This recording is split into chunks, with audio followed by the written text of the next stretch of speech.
नमस्कार, आप देख रहे हैं राष्ट्र की बात संडे एडिशन। आपके साथ में हूं मानक गुप्ता, मेरे साथ स्टूडियो में विजय त्रिवेदी और हर्षवर्धन त्रिपाठी।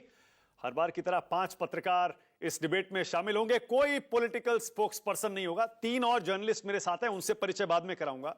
लेकिन पहले आज का मुद्दा बता दूं। मुद्दा आपको भी पता होगा, देश भर में बहस चल रही है। देश का युवा आखिर किसके साथ है?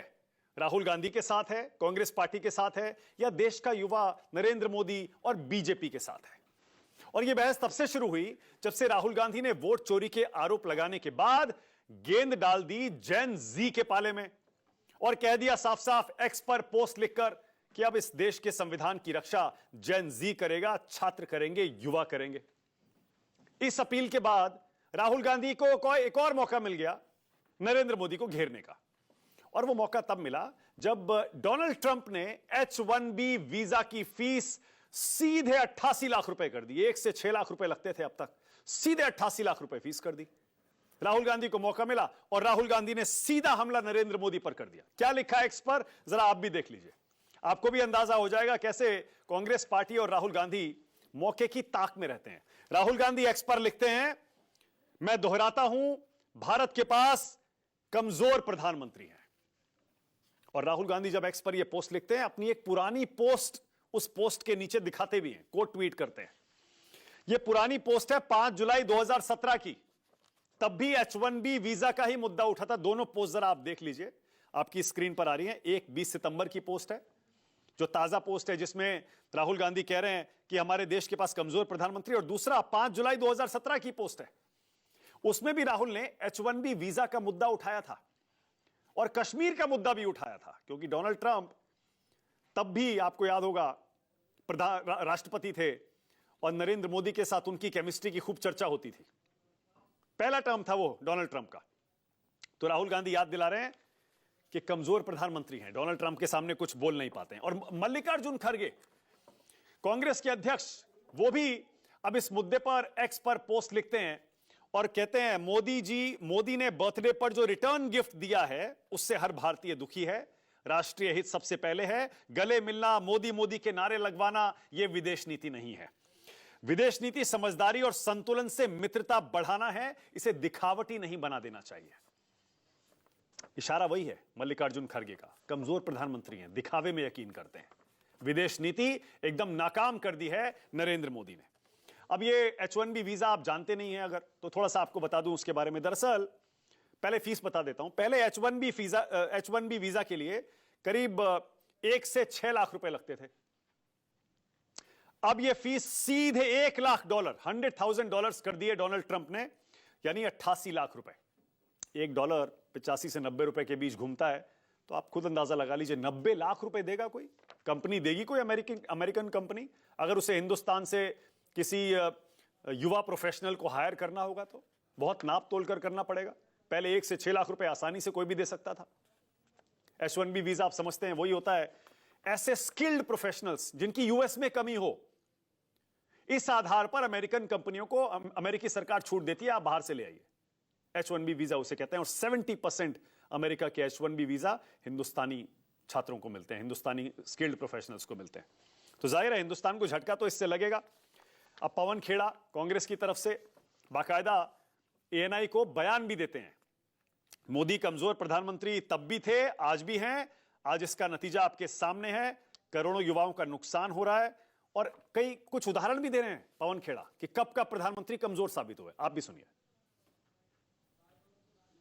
भाई ये नया डेवलपमेंट नहीं है। पहली बात तो 2017 5 जुलाई को राहुल गांधी जी ने ट्वीट करके प्रधानमंत्री मोदी को चेताया था कि ये हो रहा है, कुछ करिए, असर्ट करिए। लेकिन कमजोर प्रधानमंत्री तब भी थे, कमजोर प्रधानमंत्री आज भी हैं। आज आपको नतीजा मिल गया। तो पहली बार तो हुआ नहीं कि राहुल गांधी ने पहले ही बता दिया था फिर हो गया। ये पहली बार नहीं हुआ। टैरिफ का झटका दिया गया हमें, ऑपरेशन सिंदूर में सीज फायर का झटका दिया गया हमें। रोज ट्रंप हमारी बेइज्जती कर रहा है। प्रधानमंत्री एकदम चुप बैठे हैं। और राहुल जी ने तो मौका दिया था संसद में कि बोलिए ट्रंप झूठा है। बोल देते, पूरा देश आज प्रधानमंत्री के साथ खड़ा होता। आज पूरा देश प्रधानमंत्री से सवाल पूछ रहा है। अब आप समझ गए होंगे, हाल में राहुल गांधी ने जब जेन जी, छात्र, युवाओं को लेकर संदेश दिया था कि अब यही संविधान की रक्षा करेंगे, आज भी टारगेट पर जेन जी है। जेन जी क्या होता है? अगर आप जेन जी के आसपास हैं तो आप समझ जाएंगे जेन जी क्या होता है। अपने दर्शकों की जानकारी के लिए जरा याद दिला दूं आपको, अगर नहीं पता है तो बता दूं। जेन जी हिंदुस्तान की उस पीढ़ी को, दुनिया भर की उस पीढ़ी को कहते हैं जो 1997 से 2020 के 12 के बीच पैदा हुई है। 1997 से 2012 के बीच आप पैदा हुए हैं तो आप जेन जी हैं। इसे नई युवा पीढ़ी माना जाता है। उसके बाद एक और आ गई है अलग ही, उसे जेन अल्फा कहते हैं, लेकिन जेन जी बहुत इंपॉर्टेंट है। माना जाता है कि इस साल दुनिया की 30% वर्कफोर्स, 30% वर्कफोर्स जो है, काम करने वाली आबादी, वो जेन जी होगी। और इसकी आदतें, इसका लाइफस्टाइल, जीने का तरीका, सोच, सब कुछ अलग है। यहां तक कहा जाता है कि जेन जी के डीएनए में टेक्नोलॉजी है, यानी सब कुछ टेक्नोलॉजी पर ही करता है, वो सोचता भी टेक्नोलॉजी के हिसाब से ही है। अब राहुल गांधी के टारगेट पर जेन जी है, पर जेन जी किसके साथ है? जेन जी वही जो हाल में नेपाल में तख्ता पलट कर दिया जिसने। वो अलग बात है कि वहां सब कुछ फूंक भी दिया, वहां की नई प्रधानमंत्री को यह भी कहना पड़ रहा है भैया कुछ बचा ही नहीं, हम तो जीरो स्टेट बन गए, कागजात भी फूंक दिए, दफ्तर भी फूंक दिए। तो यानी जेन जी सब कुछ सही करता है, यह भी कहना सही नहीं होगा। अब एक और अहम मुद्दा, जब विदेश नीति का और कमजोर प्रधानमंत्री का जिक्र हो रहा था, वो भी आपके सामने में रखना चाहता हूं। आपने पढ़ा होगा, इसके बारे में सुना होगा। पाकिस्तान और सऊदी अरब के बीच एक स्ट्रेटेजिक डील हुई है। जैसे नेटो होता है, एक देश पर हमला सब देशों पर हमला माना जाएगा जो नेटो में शामिल है। यूक्रेन उसी नेटो में शामिल होना चाहता था, उसको लेकर कितना बड़ा झगड़ा हो गया। अब यहां एक इस्लामिक नेटो बनाने की बात हो रही है। पाकिस्तान और सऊदी अरब के बीच उसी तरह का एक समझौता हो गया, एक देश पर हमला हुआ तो दोनों देशों पर हमला माना जाएगा। पाकिस्तान गल्फ के, मिडिल ईस्ट के सारे इस्लामिक देशों को अपने साथ लेकर कि नेटो बनाना चाहता है, एक इस्लामिक नेटो। पर पाकिस्तान और सऊदी अरब का जब से यह समझौता हुआ है, कांग्रेस ने एक बार फिर सरकार को आईना दिखाने की कोशिश की है। जयराम रमेश कह रहे हैं पहले तो आसिम मुनीर ऑपरेशन सिंदूर के बाद डोनाल्ड ट्रंप के साथ लंच कर रहे थे, फिर प्रधानमंत्री चीन गए तो वहां भी देख लीजिए पाकिस्तान और चीन एक बार और करीब आ गए। अब एक नई इसमें कड़ी है सऊदी और पाकिस्तान का यह समझौता देश के लिए नया संकट खड़ा हो गया है। क्या वाकई ऐसा है? चलिए डिबेट शुरू करते हैं। राष्ट्र की बात में आज का सवाल अब आपकी स्क्रीन पर। आज का पहला सवाल, राहुल क्यों बोले मोदी देश के सबसे कमजोर पीएम? और दूसरा, बीजेपी वर्सेस कांग्रेस, देश का युवा किसके साथ है?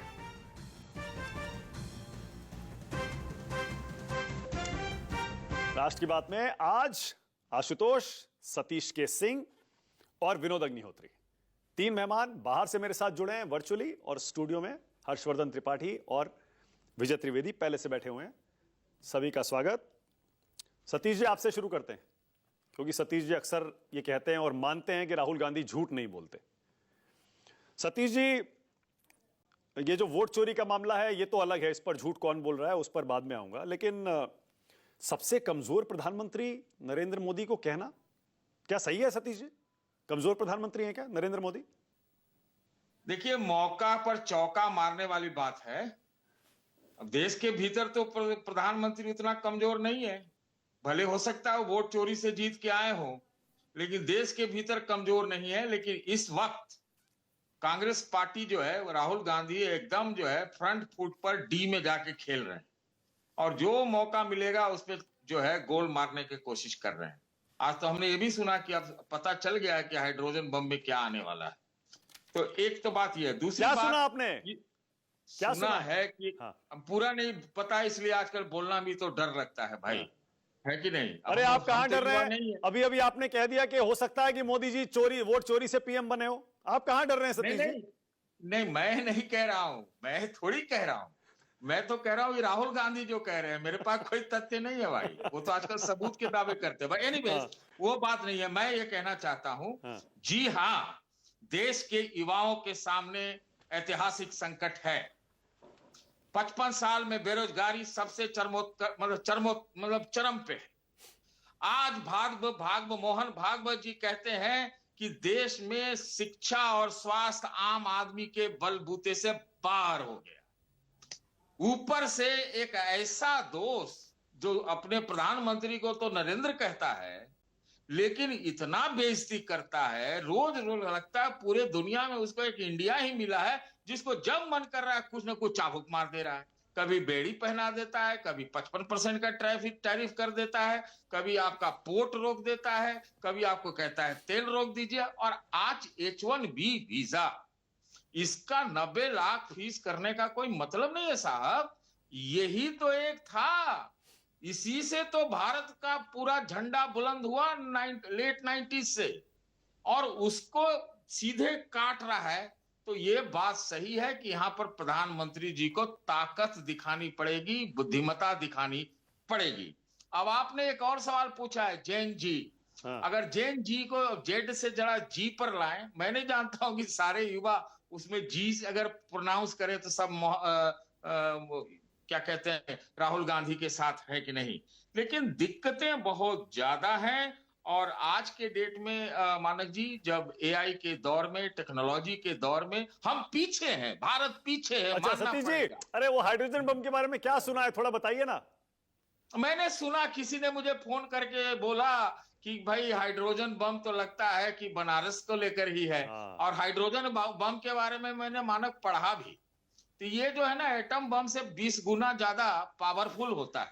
देखते हैं अब कौन बम क्या असर करता है। राजनीतिज्ञों के दावों पे हम नहीं जाते। हाँ, ये चर्चा कई दिनों से चल रही है कि शायद हरियाणा से आएगा, बनारस से आएगा। और बनारस से इसलिए भी कांग्रेस पार्टी को ज्यादा फायदा हो सकता है क्योंकि वहां पर आपको याद होगा जब रिजल्ट आ रहा था तब शुरू की काउंटिंग में नरेंद्र मोदी अजय राय से पीछे भी थे काफी समय। हाँ बोलिए, क्या कह रहे हैं सतीश जी।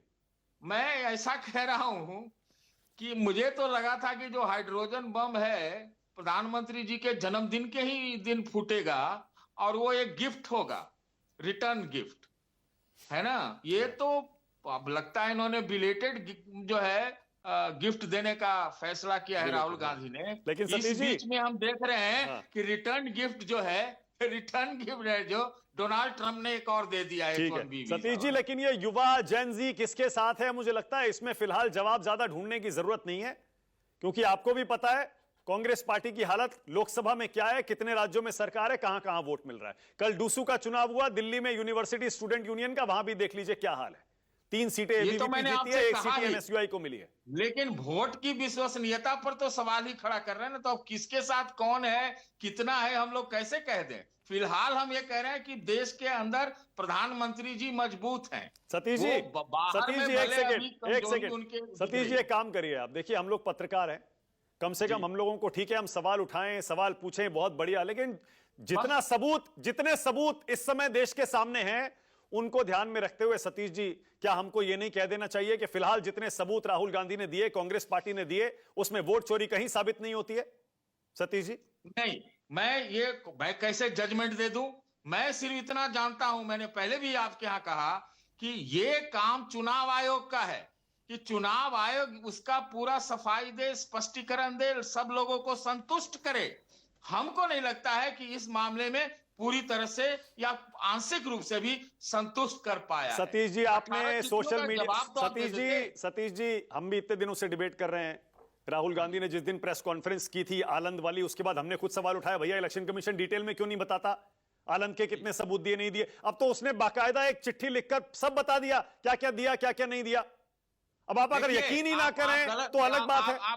आपका फैक्ट सही नहीं है मानक। हाँ, उसमें क्या है, मैंने भी पड़ताल की कि भाई ये सब विपक्षी तो झूठ झाट बोल सकते हैं, ऐसा कोई बड़ी बात नहीं है। हाँ। तो मैंने पता किया, वो 23 तक का है, 23 का। चिट्ठियां बाद में लिखी गई, 25 मार्च तक या 25 में लिखा गया, उसका कोई जवाब अभी तक नहीं आया, ऐसा कांग्रेस का दावा है।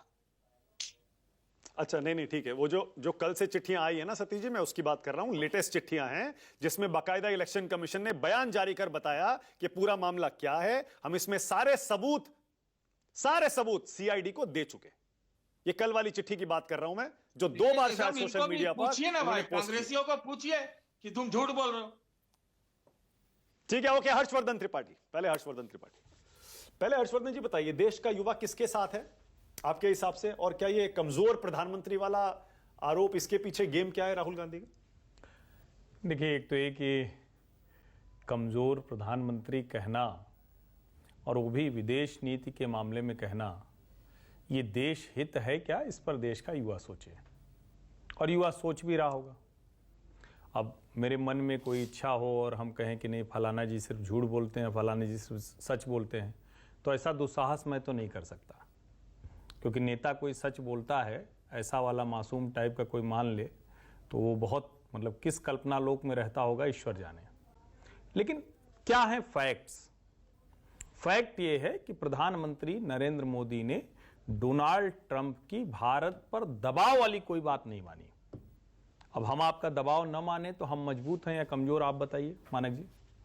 आप कुछ चाह रहे हैं कि आपके हक में हो जाए और हम आपकी बात नहीं मान रहे हैं, और देश ये देख रहा है, क्योंकि राहुल गांधी बार बार उसी को हैमर कर रहे हैं तो वो देख रहा है। तो ये दुनिया आज के समय में देख रही है कि नरेंद्र मोदी कैसे प्रधानमंत्री हैं। ट्रंप की नीतियां क्या है उस पर अलग से बात हो सकती है। ट्रंप की नीतियां क्या भारत के हित में है? बिल्कुल नहीं। भारत को परेशानी होगी, खूब परेशानी होने वाली है। भारत क्या उसकी तैयारी कर रहा है? खूब तैयारी कर रहा है। और आश्चर्य की बात है, उस जमाने के पत्रकार भी ये कह रहे हैं कि हम तकनीक में आगे नहीं हैं, जिस जमाने में सही में तकनीक का ता नहीं था भारत में। कंप्यूटर लाकर हम खुश हो जाते थे कि कंप्यूटर लगा लिया हमने लैब में, कौन सा लगाया? बड़ा वाला लगा लिया है। वो लोग आज ये कह रहे हैं कि अरे हम तकनीक में नहीं। कब कह रहे हैं? जब भारत दुनिया के एलीट क्लब में शामिल है, स्पेस के मामले में एलीट क्लब में, सेमीकंडक्टर के मामले में एलीट क्लब में, आर्टिफिशियल इंटेलिजेंस के मामले में एलीट क्लब में, इनोवेशन के मामले में, स्टार्टअप के मामले में एलीट क्लब में।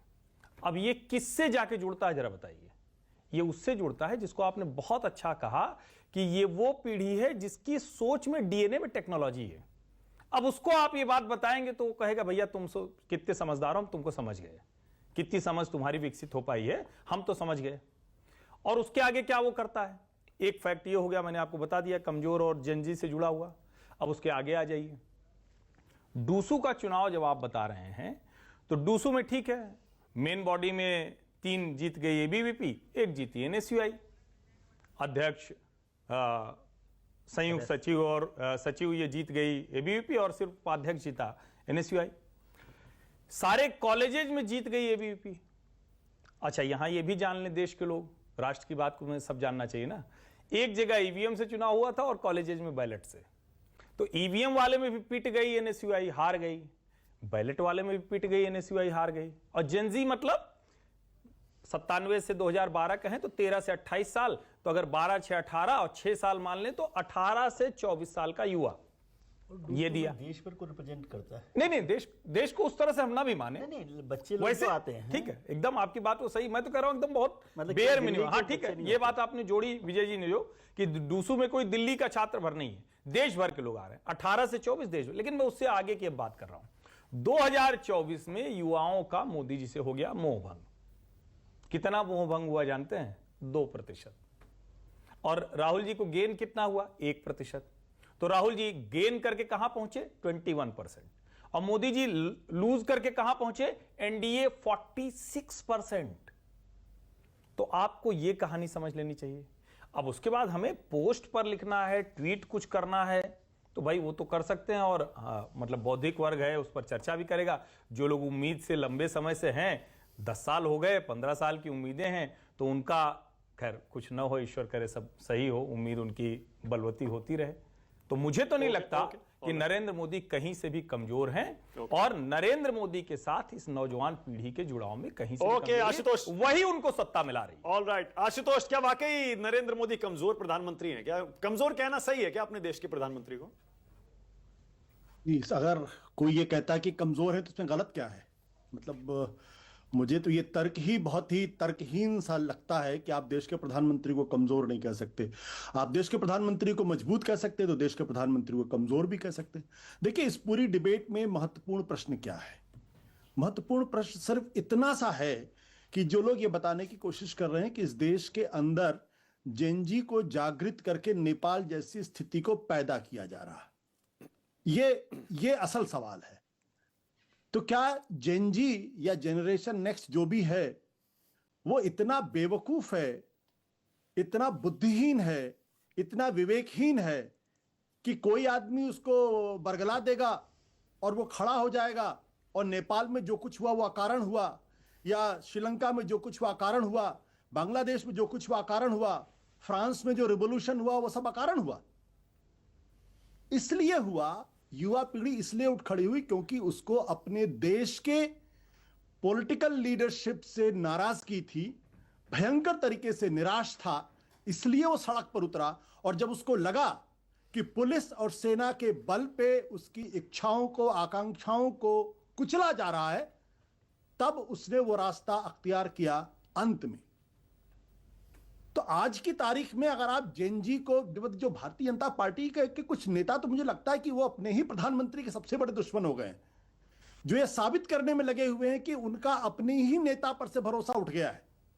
ये जिस तरीके की भाषा का इस्तेमाल कर रहे हैं वो लोग, कि राहुल गांधी अराजकता फैलाने की कोशिश कर रहे हैं, जेनजी को उकसाने की कोशिश कर, अरे कम से कम अपने देश के अपनी पार्टी के प्रधानमंत्री पर तो भरोसा रखो कि वो अभी भी मजबूत हैं। ये संकट जो है वो भारतीय जनता पार्टी और आरएसएस के अंदर और उनके समर्थकों का संकट ज्यादा है कि उनके अंदर बेचैनी फैल गई है कि कहीं श्रीलंका, बांग्लादेश और नेपाल जैसे हालात इस देश के अंदर तो नहीं बन रहे हैं। यह डर है जिसकी वजह से ओवर डिफेंसिव होकर वो दिल्ली विश्वविद्यालय का उदाहरण दे रहे हैं, यह बात को भूल जाते हुए कि दिसंबर 2023 में 3 राज्यों में भारतीय जनता पार्टी की भयंकर सरकारें बनी थी। उसके बाद राम मंदिर का उद्घाटन हुआ था, सब 400 सीटों की बात कर रहे थे और अंत में आई 240 सीटें। तो अब अगर दिल्ली यूनिवर्सिटी से ही अगर आप जोड़ लेंगे कि जेनजी जो है वो नरेंद्र मोदी जी के साथ, देखिए एक बात समझ लीजिए, जेनजी जो है वो 75+ की लीडरशिप को एक्सेप्ट नहीं करता, यह मान लीजिए। और भारतीय जनता पार्टी और आरएसएस की समस्या और संकट यह है कि जब हर 6 महीने के बाद आईफोन ऑब्सोलीट हो जाता है, तब भारतीय जनता पार्टी, आरएसएस अभी भी अपने 75 साल से ज्यादा उम्र के नेताओं में अपना भविष्य देख रही है। यह संकट है और यही संकट भारतीय जनता पार्टी को अंदर अंदर तकलीफ पहुंचा रही। मेरा मानना यह है कि अब इस देश को 40 साल की उम्र का नेता चाहिए। अगर उसको और इसलिए हम क्यों, राहुल तो 50 के हैं, राहुल तो 50 के हैं, 50 पार है। मैं राहुल गांधी की बात ही नहीं कर रहा हूं भाई। हम क्यों आर्टिफिशियल इंटेलिजेंस के मामले में पीछे हो गए? हम क्यों आर्टिफिशियल इंटेलिजेंस के मामले में पीछे हुए? दुनिया हमसे आगे निकल गए, हम पीछे क्यों रह गए? अगर राजीव गांधी 40 साल के नहीं होते तो कंप्यूटर रिवॉल्यूशन में बहुत पीछे रहते। आज सब कंप्यूटर रिवॉल्यूशन की बात करते होते। तो जेनजी की अपनी आकांक्षाएं हैं। मेरे जैसा आदमी भी आज अपने आप को कंप्यूटर पे सेवी नहीं पाता है। मैं उन टेक्नोलॉजिकल डेवलपमेंट से अपने आप को अपडेटेड नहीं रख पाता। ये मेरी पीढ़ी की मजबूरी है। लेकिन जो बच्चा सेलफोन लेके पैदा हुआ है वो जानता है कि आने वाले समय की जरूरतें क्या है। इसलिए मेरा कहना, मैं नरेंद्र मोदी जी का आलोचक हूं, लेकिन मैं उनका शुभचिंतक भी हूं। देश 75 साल की उम्र वाले नेताओं से नहीं चलेगा। अब उसको 30 साल की उम्र के, 40 साल की उम्र के नेता चाहिए। ओके। जैसा कि हर बड़े कॉर्पोरेट हाउस में यही होता है। हर्षवर्धन त्रिपाठी कुछ कहना चाह रहे हैं, बोलिए हर्षवर्धन जी। नहीं, 75 साल का नेता, उसको जेनजी पसंद नहीं करेगा। अच्छा कि आपने यही, अब इसी पे सिर्फ 3 लाइन बोल देता हूं। जयप्रकाश नारायण की उम्र कितनी थी? मोरारजी देसाई की उम्र कितनी थी? चलिए वो भी आपको ठीक नहीं लग रहा है, पुरानी बात हो गई। चलिए नए पे आते हैं, जो बच्चा फोन लेके पैदा हुआ है। सुशीला कार्की की उम्र कितनी है? जिसको वो नेता मान पाए, नहीं मान पाए ना उन लोगों को जो वो नेता थे, नहीं बन पाई सहमति। और जिसको हम तो नहीं मानते कि स्वाभाविक नेता है, मेरा तो मानना है कि बहुत अच्छा काम बांग्लादेश में कर रही थी शेख हसीना। लेकिन चलिए ठीक है भाई, आप कह रहे हैं अब जमाती इस्लामी और रेडिकल फोर्सेज के गुस्से को आप बांग्लादेश में जनता का, छात्रों का गुस्सा कर रहे हैं। तो मोहम्मद यूनुस की उम्र कितनी है सर? कम से कम तथ्य तो ठीक रखे। बोलते वक्त अच्छा लगता है ये सब, ये बोल देना कि 40 साल का युवा चाहिए। और जिस वक्त आप कह रहे हैं सर, कम से कम मतलब मुझे आपसे इस वाले की उम्मीद नहीं थी। ठीक है, अच्छा है राजीव जी को बताना है कि बड़ी क्रांति करके लाए। हम भी मानते हैं राजीव जी भले व्यक्ति थे, लेकिन अगर सचमुच हुआ होता, उसी दौर में तो सर मैन्युफैक्चरिंग हब बन गया। उसी दौर में तो सर अमेरिका और दुनिया के सारे देश आगे निकल गए। उसी दौर में तो जापान में सब कुछ हो गया। उसी दौर में तो कोरिया सब कर ले गया। उसी दौर में तो ताइवान, मलेशिया, इंडोनेशिया, वियतनाम सबकी इंडस्ट्री खड़ी होनी शुरू। क्या कर रहे थे हम सर? हमारे देश का नेतृत्व कुछ नहीं कर पाया, सिर्फ बाहर से कंप्यूटर लाकर कहा कि हमने कंप्यूटर ला दिया, दे दिया। दे क्या दिया भाई? ये तो कमाल हो गया। आज हम वो कर रहे हैं ना। अच्छा, इसी में एक लाइन और जोड़ देता हूं आशुतोष, फिर उसके बाद बोलिएगा। प्रधानमंत्री भी आज भाषण दे रहे थे गुजरात में। उन्होंने भी कहा कि जब उदारीकरण हुआ, आर्थिक उदारीकरण, उस समय हमने मेक इन इंडिया करने के बजाय हमने अपनी पूरी इकोनॉमी इंपोर्ट्स पर आधारित कर दी, तो इंपोर्ट करने लगे और आज उसका ये हाल है। आशुतोष बोलिए। मानक ये बहुत ही हास्यास्पद है। प्रधानमंत्री जी कहते कुछ हैं करते कुछ हैं। जयप्रकाश नारायण और मोरारजी देसाई का उदाहरण आप उस युग में दे रहे हैं जब टेक्नोलॉजी कहां थी आपको शायद मालूम नहीं है, और उसका हश्र क्या हुआ 3 साल के बाद आपने देख लिया। वो लीडरशिप कितनी कमजोर थी 3 साल के बाद आपने देख लिया। आप सुशीला कार्तिक का आपने उदाहरण दिया, आपने यूनुस का उदाहरण दिया। ये कोई स्थायी समाधान है क्या? ये तो मजबूरी के समाधान है। अब अगर आप सच्चाई को नहीं देखना, 75 साल की उम्र में नरेंद्र मोदी जी ने जितना 10 साल करना था कर लिया। 2014 में तो मेक इन इंडिया की बात कर रहे थे, कहां गया हिंदुस्तान का मैन्युफैक्चरिंग सेक्टर? क्यों आपको चीन के पास जाना पड़ रहा? उस चीन के पास जाना पड़ रहा है जिसने पाकिस्तान के साथ मिलकर हमारे देश पर हमला करवाया। इतनी ह्यूमिलिएटिंग, इतनी अपमानजनक स्थिति भारत ने कभी सोची थी? आज आप चीन के पास गए, कल क्या गारंटी क्या पाकिस्तान के पास चले जाएंगे? क्या गारंटी? और गए ही थे आप। आपने तो पाकिस्तान की सेना को फोन करके बता दिया था कि हम आपके ऊपर हमले नहीं करेंगे, हम आतंकवादियों पर हमले कर। मतलब इससे ज्यादा ह्यूमिलिएटिंग क्या हो सकता है? अमेरिका आप जिस तरीके से आपके साथ व्यवहार करा भारत के प्रधानमंत्री के साथ, चीन ने जिस तरीके से आपको नेगोशिएटिंग टेबल पर लाने के लिए मजबूर कर दिया, आपको मालूम है। और राजीव गांधी को और इंदिरा गांधी को गाली देना सबसे आसान काम है। दरअसल आज जो भारतीय जनता पार्टी सत्ता के अंदर है वो इसलिए है क्योंकि जो लोकतंत्र की नींव जवाहरलाल नेहरू ने डाली थी, अगर वही नींव नहीं डाली होती तो हिंदुस्तान भी पाकिस्तान के रास्ते पे होता या बांग्लादेश के रास्ते पे होता। हर्षवर्धन, छोटा तो लोग रेडिकलाइजेशन की बात कर रहे हैं। वो आरएसएस कितना बड़ा रेडिकल ऑर्गेनाइजेशन है सब जानते हैं। मैं नाम नहीं लेना चाहता हूं। जो सड़कों के ऊपर जिस तरीके से उत्पात मचा रखा है, यूनिवर्सिटीज के अंदर जिस तरीके से उत्पात मचा रखा है, जिस तरीके से हिंसा का रास्ता लेते हैं, वो किसी दूसरे संगठन के रेडिकल ऑर्गेनाइजेशन से कम है क्या? जिस तरीके से मॉब लिंचिंग की गई है, जिस तरीके से मुसलमानों के साथ व्यवहार किया गया है, क्या बात करते हैं ये लोग? सर देखिए, भाषण देना है तब तो कह दे संघ ताकतवर है लेकिन कहीं हिंसा नहीं कर रहा है। संघ सत्ता में होता है लेकिन कहीं ऐसा कोई उदाहरण नहीं होता है कि आप कहें कि दूसरे रेडिकल ऑर्गेनाइजेशन से आप इस्लामिक और कम्युनिस्ट रेडिकल ऑर्गेनाइजेशन से जोड़ें। ये आपके मन में है सर, लेकिन जब आप ये कहते हैं तो जरा बताइए ना, एक उदाहरण तो दे दीजिए। अब आपकी समस्या है कि आप नेहरू जी को मानते हैं कि नेहरू जी ने देश बनाया। हम में से किसी ने गाली नहीं दी। मैं ही अभी तक बोला, मैंने तो गाली नहीं दी इंदिरा जी और राजीव जी को, लेकिन आपने कहा कि इंदिरा जी और राजीव जी को गाली देना। ये कब तक एक परिवार के चरणों में देश को समर्पित करने की आदत रहेगी? और हम लोग कैसे कर सकते हैं? हमने कब कहा कि नेहरू जी देश के प्रथम प्रधानमंत्री थे, उन्होंने जो जो उस वक्त संभव था वो किया? किसने नहीं कहा? आप ये चाहते हैं कि ये नैरेटिव बने, आप ये चाहते हैं कि इंदिरा और राजीव को लोग कुछ कहें। क्यों कहें भाई? लेकिन सवाल एक कंपैरिजन होगा ना। आप इंडस्ट्रियल रेवोल्यूशन में पीछे छूट गए और आप कह रहे हैं कि नहीं हमने तो बड़ा कमाल किया, और आप फैक्चुअली रॉन्ग है। कहां गया भारत, कहां गया मैन्युफैक्चरिंग के मामले में चाइना के पास? ऐसा फैक्ट नहीं रखना चाहिए जो गलत है।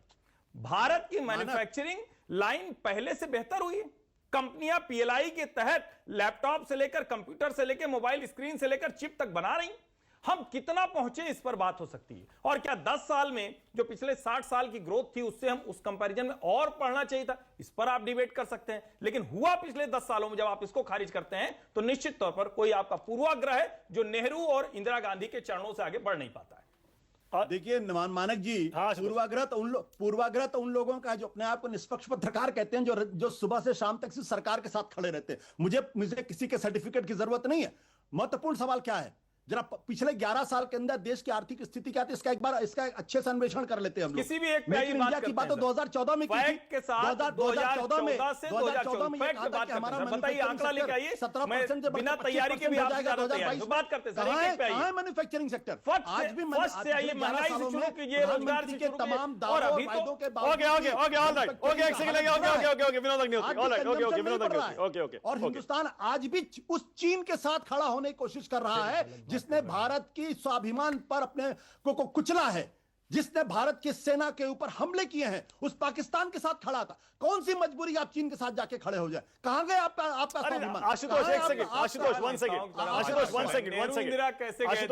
एक सेकंड। देखिए किसी से बात ही नहीं, एक सेकंड, नहीं, ये इस पर हमने पहले भी, आशुतोष याद होगा, हमने डिबेट की थी कि इंडिया चाइना के पास चला गया, चाइना के सामने झुक गया। ये कहना सही नहीं है भाई। यूएस से सबके रिश्ते 100% खराब सही है। हुए, चाइना को भी इंडिया की जरूरत है, चाइना भी इंडिया के 100% साथ आया है। मानक मैं यही अपनी तो बात मैं पर कह रहा हूं, आज भी अड़ा हूं निष्पक्षता ये वाली कि है। आपके लेफ्टिनेंट जनरल राहुल सिंह ने कहा था कि सीमा पर दो शत्रुओं से लड़ रहे थे। हाँ, उस ठीक है। शत्रु के साथ जाकर खड़े होने की मजबूरी क्या ये बताना चाहिए अरे देश भाई, को। चाइना भी क्यों तो हमारा गया? दुश्मन है ना, हम चाइना के दुश्मन है, चाइना भी हमारा दुश्मन है, हम तो उसका कल आप दुश्मन पाकिस्तान मानते हैं, के वो भी साथ भी मानता खड़े है। होंगे। अगर हम दोनों कल आप साथ लश्कर आए, तैयबा- आशुतोष, कल अगर हम मोदी दोनों सरकार साथ आए लश्कर तो तैयबा हम के साथ भी खड़ी होगी मानक। कल अरे- मोदी सरकार लश्कर तैयबा जैसे मोहम्मद के साथ भी खड़ी होगी, अरे, जैसे उसने क्या ऑपरेशन हो सिंदूर गया के सर, दौरान ये तो पाकिस्तान अद्भुत की हो गया। फौज को इन्फॉर्म किया आप था। एक देश को और लश्कर तैयबा को सर आप कितना तक जाएंगे सर? आप नहीं, इतने अरे आप सर आपने ऐसे इस पाकिस्तान तरह की फौज बात को अब इन्फॉर्म करने किया था कि लगेंगे? नहीं इन्फॉर्म किया था, बताइए जरा मुझे। अरे सर, इस तरह की हम तो बात आप बहुत करने आपने लगे। माना था। आप भूल गए कि नेहरू, आपने इंदिरा, राजीव राजनाथ सिंह सबको ने, बात करनी जयशंकर पड़ती थी ने दूसरे देशों से पाकिस्तान की फौज को इन्फॉर्म करने की मजबूरी क्या थी, जरा बताइए मुझे। ओके, चलिए। पाकिस्तान की फौज को क्यों कमाल इन्फॉर्म कर क्या दिया। विरोध अग्निहोत्री? अरे एक लाइन में बोल दूं मानक भाई, एक लाइन, सबका समय नहीं लूंगा। ये बिल्कुल उन्होंने इशारों में कहा आशुतोष जी, मैं इसको खुलकर कहता हूं, मैं निष्पक्ष नहीं हूं। मेरा अपना एक पक्ष है और वो देश का पक्ष है। मेरा पक्ष किसी को, किसी एक नेता, किसी एक परिवार के चरणों में गिरे रहने का नहीं। अरे। मैं निष्पक्ष नहीं हूं, मेरा अपना पक्ष है, वो देश का पक्ष है। ओके, लेट्स नॉट मेरा भी अपना पक्ष है और जो पक्ष है वो देश का पक्ष है, लेकिन मैं किसी सरकार के साथ खड़ा नहीं हूं। ओके, जो लोग रोज सुबह शाम सरकार के साथ खड़े होते हैं, उनको ओके, आशु निष्पक्ष होने का दावा नहीं करना चाहिए। Okay, one second. देखिए, ये संडे एडिशन में हम लोग जो पत्रकारों को बुलाते हैं, और हम लोग ये सब कुछ जानते हुए बुलाते हैं कि सबकी अपनी अपने अलग राय है, सबकी अलग अलग मुद्दों पर अलग अलग राय है। हमको पता है सबकी राय क्या है, उसके बाद भी हम एक प्लेटफॉर्म पर उनको लाते हैं ताकि हमारा दर्शक सब राय सुने और अपनी एक राय बनाए। सबसे रिक्वेस्ट मेरी यही है, गुजारिश है, तथ्यों पर, तर्कों पर एक दूसरे को काटिए, बहस करिए। Let's not make it personal. Vinod Agnihotri, Vinod ji आप आइए। विनोद जी बताइए, कमजोर प्रधानमंत्री है क्या देश के पास? पर्सनल नहीं हूं, sorry if I sounded like that. नहीं, ठीक है, वेल सेड आशु। हाँ, विनोद जी बोलिए। तो महाराज जी, हमारे यहाँ एक जवाबी कीर्तन हुआ करता है, या जवाबी कव्वाली। तो अभी हर्षवर्धन जी और आशुतोष जी के बीच में जवाबी कीर्तन जैसी बात हो रही थी। तो हम तो ये मान के बैठे कि अब हमें तो मतलब खाली सुनना है। हाँ। क्योंकि जाहिर है वो बोलेंगे तो वो उसका जवाब देंगे, दूसरा बोलेगा जवाब देंगे। खैर, दोनों ही हमारे मित्र हैं। हाँ। देखिए, कमजोर प्रधानमंत्री और मजबूत प्रधानमंत्री की परिभाषा क्या है? मनमोहन सिंह को लगातार कमजोर प्रधानमंत्री कहा गया, पूरे 10 साल शिखंडी तक कहा गया। तो वो भी तो प्रधानमंत्री थे देश के। वो मनमोहन सिंह जिन्होंने अपनी सरकार दांव पे लाया करके अमेरिका के साथ 1-2-3 सिविल न्यूक्लियर डील की, और जिससे दुनिया में भारत की न्यूक्लियर स्टेट की पहचान बनी। उसके पहले हम न्यूक्लियर स्टेट थे, लेकिन वैसे ही था जैसे गैर लाइसेंसी रिवॉल्वर लेके आप चलते हो। आप न्यूक्लियर क्लब के मेंबर तब बने जब आपने अमेरिका के साथ सिविल न्यूक्लियर डील की। लेकिन वो मनमोहन सिंह कमजोर प्रधानमंत्री थे। लगातार 2009 में भी उन्हें कमजोर कहा गया, 2014 में भी कहा गया। तो कमजोर और मजबूत की क्या परिभाषा है? कभी कोई प्रधानमंत्री कमजोर लग सकता है, कभी मजबूत लग सकता है। और देखिए, जब आलोचना, ये कोई सही बात है, अगर आप मजबूत कह सकते हैं तो कमजोर भी कह सकते हैं। इसमें कोई किसी को निंदा थोड़ी है। अपना अपना नजरिया है देखने का, कि कई मामलों में हो सकता है कि हमारे प्रधानमंत्री जी बहुत मजबूत हो, और कई मामलों में कमजोर भी लग सकते हैं। अब जैसे अभी हर्षवर्धन जी ने कहा कि भाई, जो अमेरिका जिस तरह की आर्थिक डील में वो कश्मीर कह रहा हूँ, सॉरी, जिसमें वो कृषि क्षेत्र को खुलवाना चाहता है, डेयरी क्षेत्र को खुलवाना चाहता है, फार्मा क्षेत्र को खुलवाना चाहता है, तो उसमें प्रधानमंत्री जी ने स्टैंड ले लिया कि हम चाहे मुझे व्यक्तिगत क्षति भी उठानी पड़े, लेकिन मैं भारत के किसानों के हितों से समझौता नहीं करूंगा, पशुपालकों के हितों से समझौता नहीं करूंगा। तो यहाँ वो मजबूत नजर आते हैं। लेकिन जब बात होती है ऑपरेशन सिंदूर की सफलता की, तो मैं तो बार बार कहता हूँ कि भाई, आखिर ऑपरेशन सिंदूर में जो अपने घुटने टिकवा दिए थे पाकिस्तान के, तो हमने उन अपराधियों को क्यों नहीं मांगा जो हमारी कोर्ट से आज भी जिनके खिलाफ गिरफ्तारी वारंट है, हाफिज सईद और मसूद अजहर जैसे लोगों को, या दाऊद जैसे लोगों को।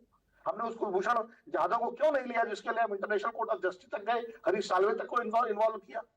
जब हमने गर्दन पकड़ रखी थी पाकिस्तान की, तो हमको लेना चाहिए था। पीओके की बात मैं नहीं करता हूँ, पीओके तो बड़ी चीज है, क्यों नहीं लिया? इसका कोई जवाब देता है? कोई सरकार देती है जवाब? तब यहाँ लगता है कहीं कुछ कमजोरी है।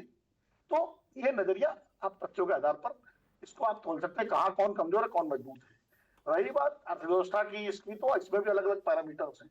भाई, डॉक्टर मुरली मनोहर जोशी ने मोहन भागवत जी के सामने जो प्रेजेंटेशन दिया अर्थव्यवस्था को लेके, उसको डिटेल में पढ़ लीजिए। वो तो बीजेपी के ही हैं, और वो कोर्ट किसको कर रहे हैं? अमर्त्य सेन को। तो अब और भागवत जी को दिया उन्होंने, बाकायदा पूछा, में बैठक हुई उसमें उन्होंने कि किस तरह से इनइक्वालिटी बढ़ रही है लगातार, 10% लोगों के हाथ में देश की 65% संपदा केंद्रीकृत हो गई है, किस तरह से भारत के जो तमाम अमीर लोग हैं वो देश छोड़ करके दूसरे देशों में बस रहे हैं, तो ये सब उन्होंने दिया। अब दूसरी तरफ हर्षवर्धन जी ने बहुत सारे तथ्य गिनाए, तो मैं कह रहा हूँ कि नजरिया अलग अलग हो सकता है, लेकिन कुछ फैक्ट्स इस तरह के भी हैं। इसी तरह दत्तात्रेय होसबोले जी ने भी कहा था कि भाई देश में जो है बेरोजगारी और आर्थिक असमानता ये सब बड़ा चिंता का विषय है। जो भी सतीश जी ने कोट किया कि मोहन भागवत जी ने कहा शिक्षा और स्वास्थ्य जो है वो आम आदमी के बस से बाहर हो गया, तो ये सब चीजें भी हैं। अब make in India made in India का फर्क लोगों को नहीं पता। मेड इन इंडिया जो है वो था जो भारत बनाता था, मेक इन इंडिया वो है जो भारत में बनता है, दोनों का फर्क समझिए। आप असेंबलिंग करके जो चीजें बनाते हैं या मल्टीनेशनल कंपनीज यहाँ आकर अपनी फैक्ट्री लगाती हैं और अपना प्रोडक्ट देती है, वो सैमसंग से लेकर के एलजी तक और बड़ी बड़ी कंपनियां सुजुकी तक, तो वो मेक इन इंडिया है क्योंकि प्रोडक्ट उनका है, भारत में बन रहा है, ठीक है, भारतीय पूंजी निवेश है, रोजगार मिल रहा है लोगों को, लेकिन भारत के बाजार पर विदेशी कंपनियों का एक तरह से बहुत बड़ा हिस्सा उनके प्रभाव में भी है, तो वो मेक इन इंडिया है। मेड इन इंडिया वो है जिसमें भारत अपना सामान बनाता, तो मेड इन इंडिया में हम कहाँ हैं ये भी देखना पड़ेगा, क्योंकि मेड इन इंडिया की बात ही नहीं होती, अब तो सब मेक इन इंडिया की बात होती है, मेड इन इंडिया की कोई बात ही नहीं करता। और वो पुराने भारत के तमाम सारे प्रोडक्ट कहाँ चले गए जो एक बार समय हमारे घरों में जो है बिल्कुल सबसे कॉमन नेम होते थे, तो ये सब भी देखना चाहिए। और ये कोई पिछले 15-20 साल में हुआ, मनमोहन सिंह के टाइम में भी इस तरह की तमाम चीजें आई। हम सर्विस सेक्टर पर ज्यादा चले गए, मैन्युफैक्चरिंग को इग्नोर करते चले गए, और सबसे ज्यादा जो है रोजगार का सृजन मैन्युफैक्चरिंग सेक्टर और एमएसएमई सेक्टर। एमएसएमई सेक्टर आज जो है बहुत ही मतलब जिस तरह से चुनौतियों का सामना कर रहा है, हमारे स्टार्टअप्स को लेके मैं नहीं कह रहा हूं, खुद कॉमर्स मिनिस्टर पीयूष गोयल जी ने जिनके पास स्टार्टअप भी है, उन्होंने चीन के स्टार्टअप भारत के स्टार्टअप की तुलना करते हुए क्या कहा था कि चीन के स्टार्टअप जो है जो ऐप बना रहे हैं वो तो एआई तक जा रहे हैं, भारत के स्टार्टअप जो है वो बना रहे हैं कैसे जो है खाना घरों में पहुंचे और कैसे, तो मतलब आप देखिए ये पीयूष गोयल जी ने कहा था कौन, तो ये सब चीजें हमारे सामने हैं। अब ये तय करना कि कौन कमजोर है कौन मजबूत है, ये एक सापेक्ष मामला है कि आप गिलास आधा भरा है आधा खाली। जेनजी की जहां तक बात है तो जेनजी भी विभाजित है, भारत बहुत बड़ा देश है, नेपाल श्रीलंका बांग्लादेश छोटे देश है, वहां सोच एक तरफा तरीके से हो सकती है। भारत में कश्मीर से कन्याकुमारी तक खेत खेत में पानी बदले कोस कोस में पानी वाला मामला है। यहाँ का जेनजी वैसा एक तरफा या बिल्कुल एक रूपित सोच वाला नहीं है कि बिल्कुल एक दिशा में चल दे। यहाँ बंगाल का जेनजी कुछ सोच रहा होगा तो बिहार का कुछ सोच रहा होगा, तो तमिलनाडु का कुछ अलग सोचेगा। उसमें भी जाति वर्ग है, सामाजिक वर्ग है, आयु वर्ग है, अलग अलग तरीके से। जो सामाजिक न्याय के पक्षधर जेनजी वाले होंगे उन्हें जाति जनगणना और संविधान पे रुचि होगी, जो हाईटेक वाले होंगे उनको रुचि होगी कि जो है हाईटेक में हम क्या करें, जो मंदिर और मस्जिद वाले जेनजी वाले होंगे वो मंदिर मस्जिद के बाद में अपना भविष्य देखेंगे। तो यहाँ का जेनजी जो है वो विभाजित है, वो नेपाल की तरह नहीं है, और हर पार्टी अपना प्रभाव उनके बीच विस्तारित करने की सोच रही है। तो भारत की स्थिति न नेपाल वाली है न बांग्लादेश वाली, भारत की अपनी स्थिति है। रही बात ट्रंप जी की, तो ट्रंप के साथ दोस्ती का सबसे ज्यादा दावा तो हम ही ने किया था ना, नमस्ते ट्रंप से लेकर के हाउडी मोदी तक, और सारा जो है ऐसा लग रहा था ट्रंप से बड़ा मित्र तो भारत का कोई है ही नहीं। अब ट्रंप जी के लिए यज्ञ भी हुए, हवन भी हुए, मंदिरों में आरतियां भी हुई, पूजा भी हुई, दुनिया भर का हुआ, कई संत महंतों ने हिंदुत्व की जीत बताया, सनातन की जीत बताया ट्रंप जब जीते दोबारा। लेकिन आज ट्रंप साहब ट्रंप अपना स्वदेशी कर रहे हैं, वो अपने मांगा की बात कर रहे हैं, मेक अमेरिका ग्रेट अगेन। अब उसमें भारत भी उनका शिकार बन रहा है, तो अब कैसे क्या विनोद जी एक सेकंड आपके नेटवर्क में दिक्कत आ रही है, नेटवर्क में दिक्कत आ रही है, और वैसे मुझे लगता है आपकी बात भी पूरी होगी। विजय त्रिवेदी, विजय जी मैं चाह रहा हूं आप यहां से शुरू करें। जो एक हमारा इस डिस्कशन में मुद्दा छूट गया जिसका जिक्र मैंने शुरू में किया था, ये पाकिस्तान और सऊदी अरब की तो डील हो गई और कांग्रेस कह रही देश के लिए खतरा है, और लगता भी है सऊदी और तो हमारे अच्छे संबंध उनसे बन रहे थे, बहुत गल्फ से सारे देशों से हमारे रिश्ते इंप्रूव हो रहे थे, सुधर रहे थे। ऐसे में पाक और सऊदी का ऐसा गठबंधन बनाना कि एक पर हमला दोनों पर हमला माना जाएगा, हमारे लिए चिंता का विषय है या नहीं है विजय जी? ये बिल्कुल चिंता का विषय है, और मेरे ख्याल से विदेश मंत्रालय ने भी इस पर अपनी चिंता जाहिर की है। ये कहना कि नहीं कोई चिंता नहीं होगी उससे, ऐसा तो संभव नहीं है, वो बड़ी चिंता का विषय हो सकता है। लेकिन ये भी है कि सऊदी अरब का भारत के साथ ठीक से रिश्ते रहे हैं, वो कैसे काम करेंगे कैसे नहीं करेंगे। पाकिस्तान को दूसरे तरीके से भी देखना चाहिए कि पाकिस्तान की जो सेना, पाकिस्तान का, अब तो उन्होंने न्यूक्लियर बम की बात भी कर दी। यदि आपने सुना है कि नहीं, रक्षा मंत्री जी ने, जो पाकिस्तान के रक्षा मंत्री ने कहा कि भाई हमारा न्यूक्लियर बम उनके काम में भी आ जाएगा, किराए पर है। बाद में डिनाई कर दिया। हाँ, लेकिन वो पूरा एक Reuters को इंटरव्यू दिया, उसमें deny कर दिया। पाकिस्तान पूरा ही किराए पर चल रहा है ना। मैंने अभी पहले हम बात कर रहे थे कि जो बम बना था वो तो पहले बम ही चोरी से बना था। हाँ। ठीक है, वो टेक्नोलॉजी, वो सारा पैसा, और जो पैसा मिला उस बम को बनाने के लिए वो पाकिस्तान के पास नहीं था, वो ये सभी लोगों ने दिया है। तो अभी हम लोगों ने एक नया शब्द कॉइन किया था कि जैसे काउंटी करते हैं ना हम लोग, कंट्रीब्यूटरी। कंट्री, हाँ, तो कंट्री की तरह से ये कंट्रीब्यूटरी न्यूक्लियर बम था। अब वो कंट्रीब्यूटरी न्यूक्लियर बम को कभी इधर जाना होता है, कभी उधर जाना होता है। और अच्छा, पाकिस्तान की सेना जो है वो मर्सनरी है। मर्सनरी है, मर्सनरी का मतलब वो भाड़े पर है। आज वहां भेज दीजिए 10,000 लोगों को, आज वहां भेज दीजिए, ये सारा काम वहां पर चल रहा है। अच्छा, विजय जी ने जो कंट्री यूज किया ना, वो जेनजी की भाषा है। कहीं खाने पीने जाते ना, बोले कंट्री करेंगे, सब मिलके पैसे देंगे। तो विजय जी ने कंट्री, आज जेनजी बोल रहे हैं। एक और शब्द है इसका, कोई वो ध्यान में नहीं आ रहा है। डच करेंगे। हाँ, डच करेंगे। डच लंच, वो तो डच लंच तो पुराना शब्द है कि डच लंच करना जो है, तो बहुत पुराना वो तो पुराना शब्द है। वैसे विजय जी आप कौन सी कैटेगरी में आते हैं? मैं जैसे जेन जी से पहले वाली है ना, वो थी जेन वाई, बोलते थे मिलेनियल्स, 81 से 96 के बीच। मैं और सतीश जी आर्कियोलॉजिकल इंपॉर्टेंस के, इसमें जिक्र ही नहीं है उसका। नहीं, विजय जी तो अल्फा वाले में आएंगे। अरे अल्फा है 2013 से 2024 के बीच जो है। नहीं, महत्वपूर्ण बात 13 से स्टेट 24। ऑफ माइंड तो वही है ना। अच्छा, ये जेन एक्स होगी मेरे ख्याल से आपकी ना, 65 से 80 वाली है। जी। इसको जेन एक्स बोलते थे। ठीक है। अच्छा, जरा जो लोग सुन रहे हैं, हो सकता है कि जो थोड़ी बहुत रिसर्च हमने की है, ये 1901 से 1927 के बीच लोग बताते हैं कि इसको ग्रेटेस्ट जनरेशन कहा जाता था। जी। फिर 28 से 45 के बीच कहा जाता था साइलेंट जनरेशन। फिर 46 से 64 के बीच जो जन्मे उनको कहा जाता है बेबी बूमर्स, बीबी। फिर आया जेन एक्स 65 से 80। फिर जेन वाई आया, मिलेनियल्स, क्योंकि उस समय 2000 आ रहा था, तो 81 से 96। फिर जेन जी 97 से 12, जेन अल्फा 13 से 24, और 25 से 39 तक जो लोग जन्म लेंगे उनको जेन बीटा कहा जाएगा। बीटा कहा जाएगा। जी हाँ विजय जी बोलिए। महत्वपूर्ण क्या, हम जो बात कर रहे हैं वो थोड़ी गंभीर बात है कि जैन जी वाली बात भी, कि जो नेपाल के जिक्र, नेपाल के रेफरेंस में किया गया। देखिए, नेपाल, बांग्लादेश और श्रीलंका को एक इस तरह से भी देखना चाहिए कि वो पूरी जनरेशन, वो पूरी आबादी हमेशा एक कन्फ्लिक्ट जोन में रही है, खासतौर से पाकिस्तान और बांग्लादेश की आबादी।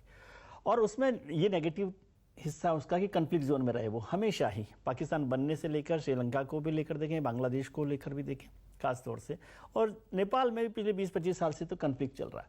लेकिन उस कन्फ्लिक्ट का जवाब भी उस जैन जी ने दिया है अपने तरीके से। तो ये डेमोक्रेसी के खिलाफ ही नहीं है जो नेपाल में हुआ, ये डेमोक्रेसी के फेवर में भी है। सर, वो प्रधानमंत्री परेशान है, वो कह रही है सारे कागज जला दिए, ठीक है, जीरो वो हो स्टेट गया, बन वो गए होता है, हम। एक रेस्पॉन्स। तो जेनजी जो करता है वो एकदम सही होता है, सही नहीं पूरा होता देश है। जेनजी के हाथों में सौंप देना चाहिए। मैं तो इससे भी सहमत नहीं। नहीं, तो उन्होंने खुद ने नहीं लिया ना, उन्होंने सुशीला कार्की को बना दिया ना। वो खुद ही कह रही है कहीं छोड़ा ही नहीं, कहीं कहा में कोई है वो नहीं, भी ठीक है, वो भी देश ठीक चलाए हुआ है, कैसे लेकिन चलाए। बहुत सारी चीजें होती है, क्रांति होती है, आंदोलन होते हैं, झगड़े होते हैं, वो सब होता है। लेकिन भारत का मिजाज, भारत की जैन जी का मिजाज भी वो नहीं है जो नेपाल का है या बांग्लादेश का। यहाँ विविधता है, जैसे विनोद जी ने भी उसका जिक्र किया, सब लोग अलग अलग तरीके से रेस्पॉन्ड करते हैं और बहुत ज़्यादा डेमोक्रेटिक तरीके से करते हैं, बल्कि कुछ इस हद तक डेमोक्रेटिक तरीके से करते हैं कि हमको लगता ही नहीं कि आंदोलन हो रहा है, क्रांति हो रही है। हिंदुस्तान में क्रांति की कोई ऐसी लहर नहीं आती कि वो जिससे कहते हैं हाई टाइड जैसा, चुनाव में आ जाती है, चुनाव में आती है। तो वो एक डेमोक्रेटिक सिस्टम है ना, डेमोक्रेटिक सिस्टम से वो करते हैं। नहीं तो वो वहां आ जाती है, आईफोन स्टोर के बाहर खड़े होकर आ जाती है। आईफोन रात भर खड़े हैं वहां पे। बच्चे लोग हैं। हाँ। लेकिन ये वही जनरेशन है जो राशन की दुकान पे नहीं खड़ी हो सकती लाइन में। ये वही जनरेशन है जो टेलीफोन लाइन के, ये रेलवे के टिकट की लाइन में नहीं खड़े सकते, डॉक्टर के यहाँ पे भी हम नहीं खड़े होते। रेलवे की लाइन में नहीं खड़ी होती है जेनजी अब। हाँ, तो वही मोबाइल पे ऐप यूज करती है। नहीं तो हॉस्पिटल, वही मैं कह रहा हूँ कि वहां नहीं खड़ी होती, हॉस्पिटल में नहीं खड़ी होती कि 2 मिनट इंतजार करना हो तो नहीं खड़े होते, लेकिन 1.25 लाख रुपए का फोन लेने के लिए खड़े हो जाते। सब अपना अपना मिजाज है, इसको पॉजिटिव नेगेटिव तरीके से अलग अलग तरीके से हम देख सकते हैं। इसको हमेशा ये कहना कि नहीं वो तो ये कर रहे हैं, ऐसा नहीं है। और ये जो हिंदुस्तान तेजी से आगे बढ़ रहा है उसमें जैन जी को शामिल कीजिए। और ये जो H1B वीजा की जो आप बात कर रहे हैं कि वो 6 लाख से 88 लाख का हो गया, उसको वजह भी ये जैन जी है, क्योंकि हम इतने हाई स्किल्ड हैं कि अमेरिका को मागा बनाने के लिए उनको डर लग रहा है कि ये सारे हाई स्किल लोग ही वहां पर आ जाएंगे, सारी नौकरी खा जाएंगे, उसका डर है। तो उसका कंट्रीब्यूशन भी मानिए आप, ये मत कहिए कि आसान नहीं है। हम तो उससे पहले वाली जो जनरेशन है वो तो हम नौकरियां ढूंढने जाते थे ना, अमेरिका में। जो हमसे पहले की जो 2 जनरेशन हैं वो नौकरी व्यवसाय ढूंढने के लिए वहां जा रहे थे। आज तो अमेरिका वाले बुला रहे हैं आपको, जो हाई स्किल लोग हैं हमारे वहां पर हैं। और ये H1B वीज़ा का जो बड़ा जो मसला है वो हमारे जो सेकेंडरी लेवल के वर्क फोर्स है उसके लिए होगा। मतलब जो बीटेक जो हाईली क्वालिफाइड है ना, उनके लिए बहुत परेशानी नहीं है। जिनको जरूरत होगी महंगा खरीदना होगा महंगा खरीदेंगे, जिसको बहुत हाई टेक अपना ऑफिसर चाहिए, इंजीनियर चाहिए, टेक्नोक्रेट चाहिए तो वो लेगा। लेकिन फिर भी भारत के लिए चिंता का विषय, क्योंकि एक बड़ी फोर्स हमारी वहां पर जा रही है। 72.6%, 70%, मोर देन 70% जो है। उसके बाद चाइना है 12.5%, फिर आता है वो 70% हमारा हिंदुस्तान का वहां पर है, इसलिए वो उसको बिहेव कर रहे हैं। अब बात करते हैं कमजोर प्रधानमंत्री, जरूरत है उसकी बात बोलिए करने की? नहीं, कमजोर प्रधानमंत्री को मैं इससे बात से सहमत नहीं हूं कि क्यों कमजोर प्रधानमंत्री कह दिया और मजबूत कह दिया। इससे कोई फर्क नहीं पड़ रहा। आपका अपना परसेप्शन है, आप किसको कैसे मान रहे हैं किसको। अब इस परसेप्शन को ऐसे भी देख सकते हैं कि प्रधानमंत्री के लिए जिन जिन बातों का जिक्र किया कि भाई उन्होंने वहां नहीं माना, वहां नहीं माना, वहां नहीं माना, ये एक पक्ष है। इसी पक्ष को मैं दूसरे तरीके से रख सकता हूं कि उन्होंने वहां नहीं माना, वहां नहीं माना, वहां नहीं माना। ट्रंप साहब की सीज फायर की बात को नहीं माना, ट्रंप साहब के ट्रंप टैरिफ को नहीं माना, और चीजों को नहीं माना, चीन की तमाम नीतियों को नहीं माना। ये सब भी तो हो सकता है। तो ये कमजोरी की बजाय मजबूती का पक्ष भी हो सकता है उनका। भाई कमजोर हम मानते जब आप कह रहे थे कि सीज फायर प्रधानमंत्री जी ने ट्रंप साहब ने कहा और मान लिया, ऐसा होता। फिर अब हमने कहा, फिर उसके बाद पाकिस्तान के प्रधानमंत्री, पाकिस्तान के जो डिप्टी प्राइम मिनिस्टर, उन्होंने भी कहा कि वो भारत ने नहीं माना उस बात को। इवन मीडिएशन नहीं मानता, मीडिएशन नहीं मानता। जेडी वेंस ने भी कहा। तो नहीं माना उसको कमजोर मानेंगे कि पक्ष मजबूत मानेंगे, ये हमें तय करना है। ट्रंप का जो टैरिफ है उससे हम संकट में आ गए। मतलब एक क्राइसिस तो है ना हमारे लिए। मैं इससे नहीं मानता कि ये कोई क्राइसिस नहीं, हमारे लिए क्राइसिस है, लेकिन हमने उस शर्त को नहीं माना। और अब जो स्थितियां लग रही हैं उसमें वो शायद पेनल्टी को हटाने की तरफ बढ़ रहा है ट्रंप साहब। हाँ, वो आए अमेरिकी अधिकारी आए हुए हैं, सुन रहे हैं पीयूष गोयल अमेरिका जा रहे हैं। हाँ, और खुद ट्रंप साहब भी आने वाले हैं। अगर ट्रंप साहब यदि आने की संभावना होगी तो ये पक्का ही मानिए कि वो हट जाएगी पेनल्टी। तो उसी के मजबूती मानते कि नहीं मानते। और जो विदेश नीति है ना वो कैसे चलती है, जो आपने कहा वो बिल्कुल ठीक कहा कि चीन भी हमें दुश्मन मानता था, हम भी चीन को दुश्मन मानते थे। लेकिन क्या दुश्मन मानकर हम बैठ जाएंगे कि अब नहीं करेंगे बात? चीन ने भी तो मान लिया ना। चीन तो अपने आप को ज्यादा ताकतवर मानता है। तो यदि ईगो के हिसाब से देखें तो चीन का बड़ा ईगो होना चाहिए कि हम तो बड़े देश है। जो दुश्मन मानते थे तो वो करते थे। इसलिए दोनों बातों को, और विदेश नीति ऐसे ही चलती है, कंटिन्यूटी विद चेंज। भारत की विदेश नीति में तो खास तौर से यह कहा जाता है कि कंटिन्यूटी विद चेंज। और डिप्लोमेसी हमेशा नेशनल इंटरेस्ट के साथ होती है, अड़ने की बजाय। ये तो मूर्खता होती है, डिप्लोमेसी नहीं होती है। हाँ, ठीक बात। डिप्लोमेट जो है ना कभी अड़ते नहीं है, जिसमें कहा जाता है ना कि डिप्लोमेसी में नो शब्द कभी होता ही नहीं है। यस का मतलब मे बी का मतलब नो, इसके आगे नहीं होता। तो वो डिप्लोमेसी होती है, उस पर हम लोग चल रहे हैं चीन के साथ। और चीन के साथ खड़े हुए एससीओ में पुतिन, चीन प्रधानमंत्री और शी जिनपिंग, तो राष्ट्रपति जी बहुत परेशान हुए ट्रंप साहब। हाँ, हमने खो दिया, हिंदुस्तान को खो दिया, ये रशिया को सब खो किया। दिया। और फिर उसके बाद ही उनका जो पूरा माहौल बदला है, फिर बदल गए कि वो जो टेरिफिक प्राइम मोदी मिनिस्टर मेरे हुए, दोस्त, फिर फोन कर रहे हैं। हाँ। ये सब की बात है। तो वो दोनों बातों को उसी तरह से सापेक्ष से देखना चाहिए। हर चीज को अपने, हम लोग क्या है कि समुद्र के इधर किनारे पर बैठे हैं और सोचते हैं कि समुद्र जो है ना बिल्कुल शांत है। समुद्र शांत नहीं होता, नीचे थोड़ा सा उतर कर देखिए तब पता चलता है कि वहां कितनी हलचल है, और वो हलचल हम महसूस नहीं कर पाते। इसलिए हम कोई भी एग्जेजरेट या एक्सट्रीम वो करते हैं रेस्पॉन्स, कि या तो कमजोर प्रधानमंत्री है या मजबूत। और मैं तो हैरान हूं कि ये कमजोर प्रधानमंत्री देश क्यों नहीं समझा, क्योंकि राहुल जी ने 2017 में लिखा है कमजोर प्रधानमंत्री। आपने देखा है? और 19 की मेजोरिटी देखी, और 19 की मेजोरिटी देखी। ठीक है। और सतीश जी को मैं बताऊं कि जैसे वो वोट चोरी की बात अभी डूसू में भी कर रहे थे ना, डूसू में भी ऐसा हुआ। तो डूसू के चुनाव को मैंने बहुत बारीकी से देखा। मैं सोचा कि एनएसयूआई के लिए सबसे मौका था बेहतर जीतने का। वहां वाइस प्रेसिडेंट जो बने राहुल झांसला या कुछ हैं एनएसयूआई के, उन्हें पूरे पैनल में सबसे ज्यादा वोट मिले, 29,000 वोट। 29,000 वोट उनको मिले हैं। और यदि उसको स्ट्रेटजाइज करें, मैं पॉलिटिकल मतलब स्टूडेंट के तौर पे देखता हूं, उनमें जो चारों पोस्ट हैं उसमें एबीवीपी के वोट्स में करीब करीब बराबर है, यानी वो ऑर्गेनाइजेशन के तौर पे लड़ रहा है। और एनएसयूआई के जो कैंडिडेट्स है उसमें 15,000 का फर्क है एक दूसरे में।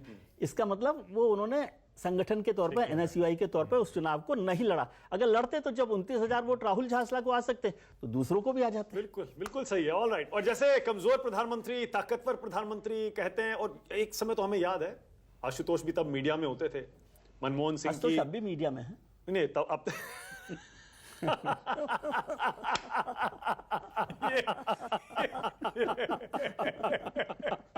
ये वाला तो ये विजय जी ने महफिल लूट ली। ये एकदम विजय जी स्टाइल है ये मैं तो बहुत मासूमियत से कह रहा था आशु, मैंने और विजय जी ने मिलकर आपको फंसाने की कोशिश नहीं की थी यहाँ पे। नहीं लेकिन मैं कह रहा था मनमोहन, मुझे याद है मनमोहन सिंह, आप भी ऐसे मत कहिए। नहीं बिल्कुल क्या आप मासूमियत से कह रहे थे? नहीं मनमोहन सिंह जब प्रधानमंत्री थे, 2 टर्म रहे, तब मुझे याद है, तब उनको सिंह इज किंग कहकर हिंदुस्तान का मीडिया दिखाता था, बड़ा ताकतवर प्रधानमंर दिखाया। लेकिन जब बहुत सारे यूएस लोगों वाली ने तब डील हुई तब कमजोर भी प्रधानमंत्री दिखाया, कहा। जब यूपीए 2 में घोटाले हुए तब जाहिर है कमजोर प्रधानमंत्री भी दिखाया, पाकिस्तान के साथ जब हुआ 26/11 हुआ कमजोर प्रधानमंत्री भी दिखाया, उसी तरह नरेंद्र मोदी।